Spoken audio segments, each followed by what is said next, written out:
चलिए, आज एक ऐसी शख्सियत की कहानी में उतरते हैं जिसकी कई परतें हैं, अकादमिक मुश्किलों से लेकर कॉरपोरेट दुनिया में लीडरशिप तक। ये कहानी है ज्योतिष झा की, जिसमें जिद है, ग्रोथ है और एक गहरा असर छोड़ने की चाह है। और इसी सोच से ज्योतिष झा की कहानी की शुरुआत होती है कि कैसे हम इंसान लगातार खुद को बदलते रहते हैं, खुद को बेहतर बनाते हैं, कभी बायोलॉजिकली तो कभी अपने फैसलों से। ये उनकी पूरी जर्नी का एक सेंट्रल आइडिया है। तो सवाल ये उठता है कि आखिर कौन है ज्योतिष झा, जिन्हें कुछ लोग जेजे के नाम से भी जानते हैं। चलिए इस सवाल का जवाब ढूंढते हैं और उनके सफर को करीब से समझने की कोशिश करते हैं। हर कहानी की तरह इस कहानी की शुरुआत भी कुछ चुनौतियों से होती है। उनकी शुरुआती अकादमिक और निजी संघर्षों ने ही उनके रास्ते को एक नया मोड़ दिया। अब यहां देखिए एक कमाल का टर्न अराउंड। एनआईटी पटना के रिकॉर्ड्स बताते हैं कि जहां एक तरफ शुरुआत में वो एकेडमिक्स में संघर्ष कर रहे थे, कई बैकलॉग्स थे, वहीं अपने फाइनल सेमेस्टर में उन्होंने परफेक्ट 10 एसजीपीए हासिल किया। मतलब ये एक जबरदस्त वापसी थी जो उनके इरादों की मजबूती को दिखाती है। लेकिन बात सिर्फ ग्रेड्स की नहीं थी, असल इम्तिहान तो अभी बाकी था। उन्होंने ना सिर्फ पढ़ाई में वापसी की, बल्कि सारी मुश्किलों को पार करते हुए अपनी क्लास में सबसे पहले एक बड़े एडटेक कंपनी में प्लेसमेंट भी हासिल किया। तो कॉलेज तो खत्म हुआ, पर असल दुनिया का सफर अब शुरू हुआ। उनकी कहानी हमें कॉलेज कैंपस से सीधे प्रोफेशनल दुनिया में ले जाती है, जहां उन्होंने हेल्थ से लेकर एजुकेशन तक कई अलग अलग इंडस्ट्रीज में अपनी छाप छोड़ी। उनके रिज्यूमे पर एक नजर डालें तो health tech startup red dot health से लेकर एड टेक के बड़े नाम जैसे फिजिक्स वाला, दृष्टि आईएएस और बायजूस तक उन्होंने दोनों ही सेक्टर्स में काफी गहराई से काम किया है। और ये लीडरशिप कोई नई बात नहीं थी, कॉलेज के दिनों से ही इसकी झलक दिखती है। चाहे वो स्टूडेंट्स को गाइड करने के लिए अब्रॉडपीडिया की शुरुआत हो या फिर साइंस और इंजीनियरिंग क्लब के प्रेसिडेंट की भूमिका, ये पैटर्न लगातार बना रहा।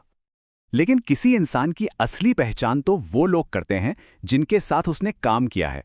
तो चलिए सुनते हैं उनके सहयोगियों और मेंटर्स का क्या कहना है।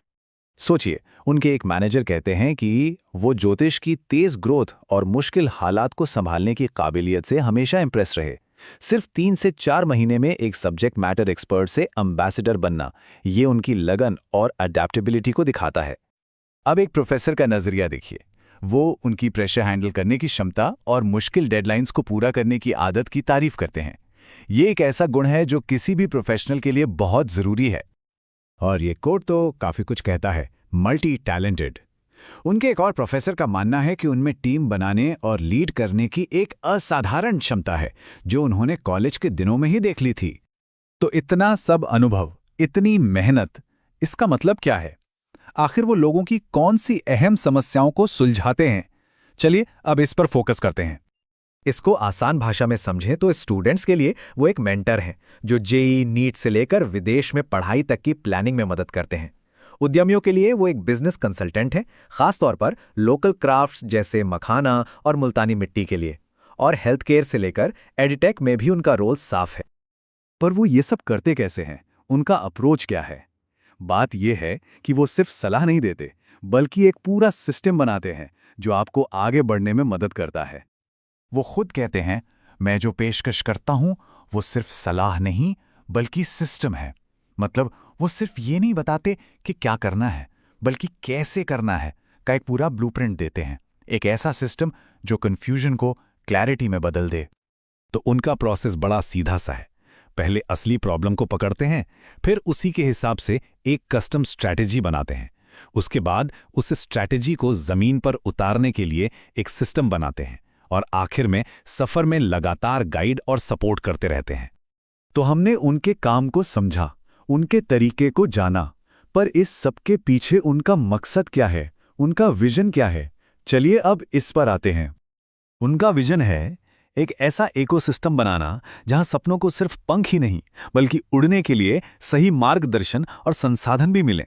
वो लोगों और उनके सपनों को सही रास्ते से जोड़ना चाहते हैं। तो आखिर में कौन है ज्योतिष झा? इन 3 शब्दों में उनकी पहचान है, मेंटर, सलाहकार और मार्गदर्शक। ये उनके पूरे सफर का निचोड़ है। और आखिर में एक सोच, हर सफर को एक नक्शे की जरूरत होती है। सवाल यह है कि उस सफर के लिए सही नक्शा बनाने वाला कौन है?